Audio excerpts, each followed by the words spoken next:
السلام علیکم ورحمۃ اللہ۔ نکاح متع کیا ہے؟ شیعہ نکاح متع کیسے کرتے ہیں؟ نکاح متع کرنے کے لیے شیعہ کی شرائط کیا ہوتی ہیں؟ اور یہ نکاح متع کیا اسلام میں جائز ہے یا جائز نہیں ہے؟ ان تمام تر باتوں کی تفصیلات ہم اس ویڈیو میں بتائیں گے۔ ویڈیو کو ان تک دیکھیے گا، اور اگر آپ ہمارے چینل پر نئے ہیں تو ہمارے چینل کو سبسکرائب کیجیے گا۔ نکاح متع یا عربی میں نکاح المتع، جس کو عرف عام میں متع یا صیغہ کہا جاتا ہے، ولی کی موجودگی یا غیر موجودگی میں ہونے والا ایک ایسا نکاح ہے جس کی مدت ایک روز یا چند روز یا ایک ماہ یا سال یا کئی سالوں پر متعین ہوتی ہے، جو فریقین خود طے کرتے ہیں، اور اس مدت کے اختتام پر خود بخود میاں بیوی کے درمیان علیحدگی ہو جاتی ہے، یا پھر مرد باقی ماندہ مدت بخش دے تب بھی عورت نکاح سے آزاد ہو جاتی ہے، مگر ہر صورت میں عدت اپنی شرائط کے ساتھ پوری کرنی پڑتی ہے، اور اولاد انہیں والدین سے منسوب ہوتی ہے۔ اگر فریقین چاہیں تو مدت اختتام متع پر علیحدگی کے بجائے اسے جاری یا مستقل بھی کر سکتے ہیں۔ نکاح متع ابتدا اسلام میں جائز ہوا اور پھر اس سے روکا گیا۔ تاریخی اعتبار سے رسول اللہ صلی اللہ علیہ وسلم کی وفات سے چند سال قبل تک اس کی موجودگی پر سنی بھی اور شیعہ بھی دونوں کا اتفاق کرتے ہیں کہ یہ نبی صلی اللہ علیہ وسلم کی وفات سے چند سال پہلے تک جائز اور درست تھا، مگر اکثر شیعہ اور دیگر فرقے اس کے حلال باقی رہنے یا حرام ہو جانے پر مختلف نظریات رکھتے ہیں، جبکہ جو سنی حضرات ہیں ان کے نزدیک اب یہ متع بالکل حرام ہے، جائز نہیں ہے۔ متع کے اصول: اہل تشیع کا عقیدہ ہے چاہے متع کیا جائے یا نہ کیا جائے اسے حلال ضرور سمجھا جائے۔ جیسے بہت سے سنی کہتے ہیں کہ حلالہ کو حلال سمجھتے ہیں، مگر ضروری نہیں ہے کہ کیا بھی جائے، اس لیے اس کا رواج عمومی نہیں ہے۔ متع کے نکاح کے احکامات کچھ اس طرح سے ہیں۔ نکاح متع میں صیغہ پڑھنا ضروری ہے، اور اس میں حق مہر اور وقت کا متعین کرنا بھی لازمی ہے۔ نکاح متع صرف انہی سے حلال ہے جن سے نکاح دائمی حلال ہے۔ مثلا پہلے سے شادی شدہ دوران عدت خاتون سے یہ نکاح نہیں ہو سکتا۔ کنواری لڑکی بغیر ولی کی اجازت کے نکاح نہیں کر سکتی۔ نکاح متع کو دائمی نکاح میں تبدیل کیا جا سکتا ہے۔ حقوق کے لحاظ سے متع اور دائمی شادی کے نتیجے میں پیدا ہونے والے بچوں میں شیعہ کے نزدیک کوئی فرق نہیں ہے۔ نکاح متع کی مدت ختم ہونے کے بعد اگلے نکاح سے پہلے عورت کے لیے عدت کا پورا کرنا ضروری ہوتا ہے۔ نکاح مرد اور عورت کے درمیان ازدواجی رشتے کا نام ہے۔ بعض اوقات یہ رشتہ دائمی ہوتا ہے، لیکن بعض اوقات یہ رشتہ معین مدت کے لیے اہل تشیع کے نزدیک ہوتا ہے۔ شیعہ کے نزدیک یہ دونوں عقد شرعی نکاح کی حیثیت رکھتے ہیں، جبکہ سنیوں کے نزدیک نکاح متع جائز اور درست نہیں ہے۔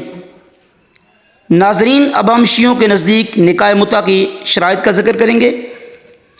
اہل تشیع کے نزدیک نکاح متع نکاح دائم کی طرح معتبر ہے، اور جب نکاح متع کی مدت ختم ہو جائے تو عورت شرعی طور پر عدت گزارے گی، اور اگر دوران عدت یہ معلوم ہو جائے کہ عورت حاملہ ہے تو حمل سے پہلے کسی بھی قسم کا نیا نکاح جائز نہیں ہے۔ اسی طرح نکاح دائم کے باقی احکام بھی متع میں جاری ہوں گے۔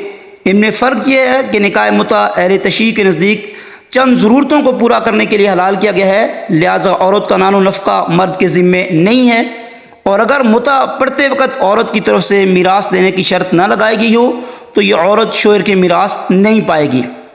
ناظرین، اب ہم اس بارے میں بات کرتے ہیں کہ نکاح متع جائز ہے یا جائز نہیں ہے، اور آج کے اس دور میں حلال ہے یا حلال نہیں ہے۔ اس بارے میں علماء کا اتفاق ہے کہ جنگ خیبر سے پہلے متع حلال تھا۔ جنگ خیبر کے موقع پر نکاح متع کو حرام قرار دیا گیا ہے، اور پھر فتح خیبر کے موقع پر صرف 3 دن متع حلال کیا گیا تھا، اور اس کے بعد اسے مکمل طور پر حرام قرار دیا گیا۔ متع کو حضرت عمر فاروق نے حرام نہیں قرار دیا، اور نہ ہی یہ آپ کا اختیار اور منصب تھا، بلکہ آپ نے متع کی حرمت کو واضح کیا تھا۔ کسی بھی حدیث میں یہ نہیں ہے کہ وطن میں متع کی اجازت دی گئی ہو، بلکہ جنگ کے ایام میں سخت گرمی کی وجہ سے اس کو حلال کیا گیا تھا۔ صحابہ کرام کے لیے ان سخت گرمیوں بغیر بیویوں کے رہنا بہت ہی زیادہ مشکل تھا، اس لیے متع کو اس عارضی مدت کے لیے مباح قرار دیا گیا تھا، لیکن اس کے بعد فتح مکہ کے موقع پر متع کو قیامت تک کے لیے حرام قرار دیا گیا ہے۔ ایک روایت پیش کی جاتی ہے جس کی سند میں اختلاف ہے۔ حضرت ابو ہریرہ فرماتے ہیں کہ ہم نبی اکرم صلی اللہ علیہ وسلم کے ساتھ غزوہ تبوک میں گئے، ہم ثنیۃ الوداع پہ اترے تو نبی صلی اللہ علیہ وسلم نے چراغوں کو دیکھا اور عورتوں کو روتے ہوئے دیکھا، تو آپ علیہ السلام نے پوچھا یہ کیا ہے؟ بتایا گیا کہ یہ وہ عورتیں ہیں جن سے متع کیا گیا تھا اور وہ رو رہی ہیں۔ تو آپ علیہ السلام نے ارشاد فرمایا نکاح، طلاق، عدت اور میراث نے متع کو حرام قرار دیا ہے۔ حضرت علی بیان کرتے ہیں کہ نبی صلی اللہ علیہ وسلم نے غزوہ خیبر کے موقع پر عورتوں سے متع کرنا اور پالتو گدھوں کے گوشت کو کھانا حرام قرار دیا تھا۔ قرآن حدیث میں اب کہیں بھی نکاح متع کے جواز کا ذکر نہیں ہے اور نہ ہی یہ متع جائز ہے۔ متع خود رسول اللہ صلی اللہ علیہ وسلم نے حرام کیا تھا۔ اللہ تعالیٰ نے ارشاد فرمایا جو عورتیں تم کو پسند ہیں ان سے تم نکاح کرو، 2 سے، 3 سے، 4 سے، اور اگر تمہیں یہ خدشہ ہو کہ تم ان کے درمیان انصاف نہیں کر سکو گے تو صرف ایک عورت سے نکاح کرو یا اپنی کنیزوں پر اکتفا کرو۔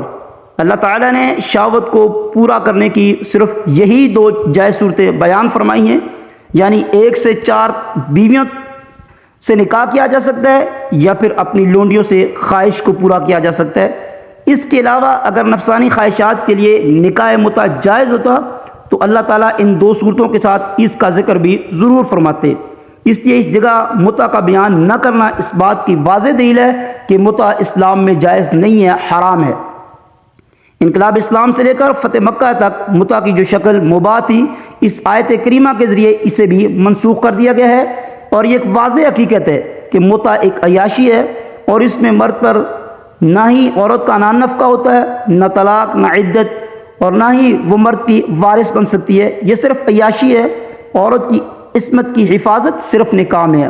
رسول اللہ صلی اللہ علیہ وسلم نے ارشاد فرمایا نکاح میری سنت ہے، اور رسول اللہ صلی اللہ علیہ وسلم نے شادیاں کر کے امت کو یہ بات سمجھائی ہے کہ عفت و عصمت صرف نکاح میں ہے اور نکاح کرنا ضروری ہے۔ اگر آپ کو ہماری ویڈیو اچھی لگی ہے لائک کیجئے، اگر آپ ہمارے چینل پر نئے ہیں سبسکرائب کیجئے۔ Thank you very much.